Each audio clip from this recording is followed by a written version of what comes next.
Say hi. Hi, I'm Willie, and this is the Breslin. I'm gonna go put Worm on the couch. This is my life, and that makes me want to talk about my topic for today, and that is I'm emotionally ghosting my houseplants. That's the truest statement I've ever made. I wish I had like a joke or an anecdotal phrase, but I feel like that would diminish the emotional intensity of this video. So I don't know about you, but I had a very strange last few years. I relocated to a new state, had a death in the family, and then a lot of traumatic things happened in 2020, and the subsequent years following that one have also been strange.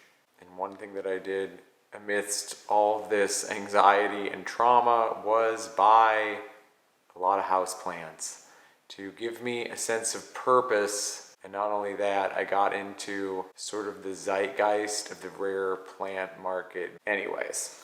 So when I said earlier that I was emotionally ghosting my houseplants, I was not really kidding, because they have turned from something that I really enjoyed and spent a lot of time with to kind of being something that now I kind of feel like are diminishing and I'm neglecting. So I'm going to be very proactive and change that today. It'll be a great litmus test to see if these videos make me more accountable to my beloved plants, or if they will drift out into the darkness. I think that's where everything's heading anyway. I used to have so much time. I would get up in the morning, I would look at my houseplants, I would talk to them. I would feel like I was succeeding if they grew a new leaf. I would also feel like I was in peril. They lost a leaf. I was basically Florence Nightingale, if anything, in a pot. This also felt incredibly novel because I've always described myself as a person who has a black thumb.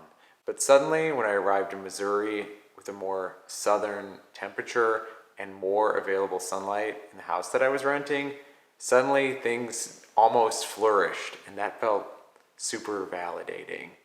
And all I'm looking for then and now is validation. I do that unforgivable sin of buying things to kind of complete or augment my personality and then raise me to a new level of what I think is aspirational living. And it never works out that well. And houseplants are no different, but they came a little bit closer. A little bit.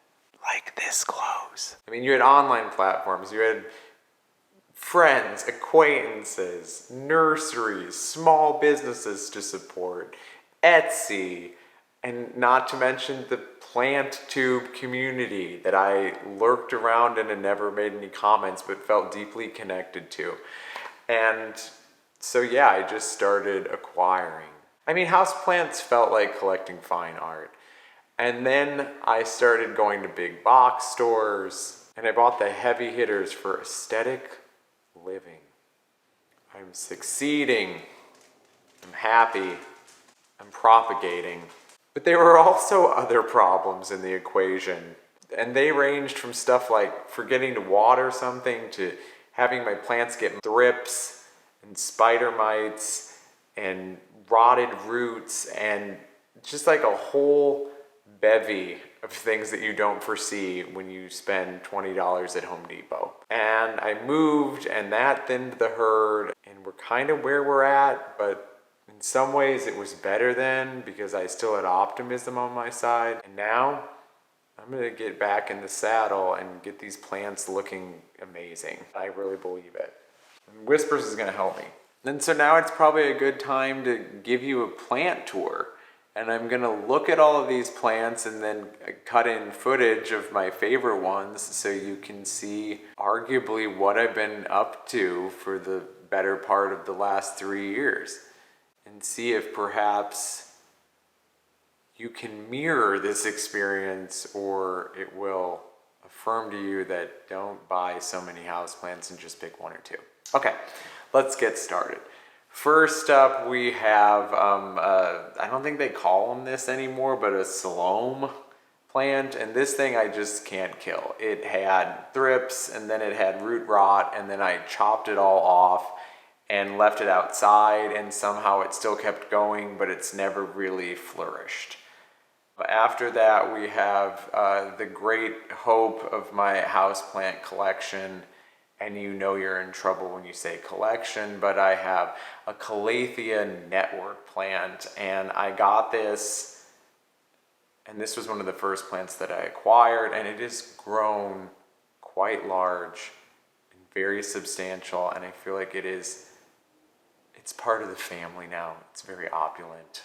Next up, I have a Manjula Pothos, and I got this plant last summer, and it's just starting to take off and spread its wings. I also have a variegated Pothos that me and my husband grew from one leaf that is now trailing down and almost looks like an ivy vine.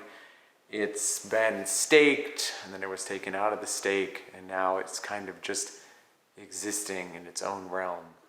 And to be honest, I don't really like this plant, but I'm committed to it, and I feel like there's an emotional connection there. I have a Monstera Adansonii that I bought last summer that just really had a failure to thrive. I bought it during a severe thunderstorm when we stopped at a Home Depot because we thought our car would blow away. And let me tell you, I've been blown away ever since. Let's see, what else do I have? I have a Hoya Rope plant. This one was one of my splurges that I got at a farmer's market 2 years ago. I was looking to acquire one of these, and yeah, in 2021 they were real hot items, and I think they're still kind of hot items, but I'm sure you could find them easier. Anyways, this thing has been at death's door more times than I can count, but it always comes back and delivers. And who doesn't love that tenacious spirit? I also have a Glacier Pothos, I believe is what it is called, and it is losing variegation. I think it's probably because it doesn't have as bright of light as it did at the nursery, but this one's kind of a success story, and it's kind of a set it and forget it plant, and it keeps trailing down and looking better and better. Up next, we have the Baltic Blue Pothos. This was one of the coveted Costa Farms drops last year, and I've been in general pretty happy with this plant. I'm looking at it now, but I've also been a little bit underwhelmed by the internodal spacing being so wide and not that many leaves coming, but that's just me being rude because I knew what kind of plant it was when I bought it. After that, we also have the Global Green Pothos, and I am a huge fan of this. And just like the Baltic Blue having substantial space between the nodes, this one has very little, and it looks very lush and like it has a full head of hair. And it just took a while to get established, so it feels like I really earned it. We have a Monstera Peru that needs desperately to be repotted. This is one of the most robust houseplants we have.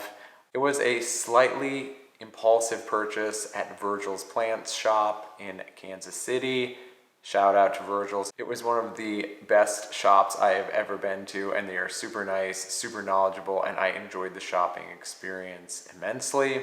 I also have a variegated Hindu Hoya Rope, and this one is tiny, but it's growing bigger, so I feel like, again, just enough hope to keep me coming back. Then we have a mini dwarf, or we have a very tiny mini fiddle leaf fig, and this thing is just trucking along and really isn't looking nearly as mini right now.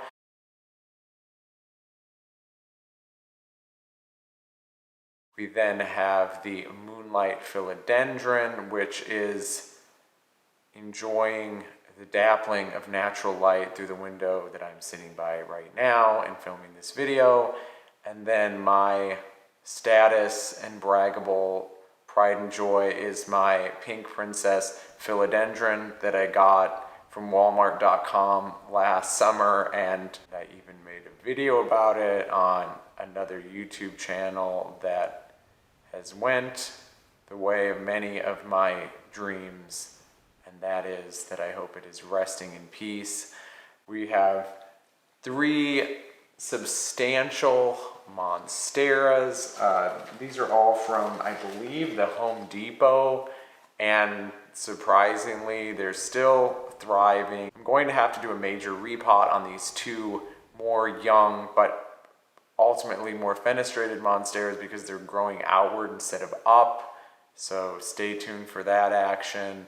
Oh, and I do have a very large fiddle leaf fig that is looking more like a tree that I happened to snag at Costco for like $25. Not to be extremely Midwestern and brag to you, but wow, that was a good deal.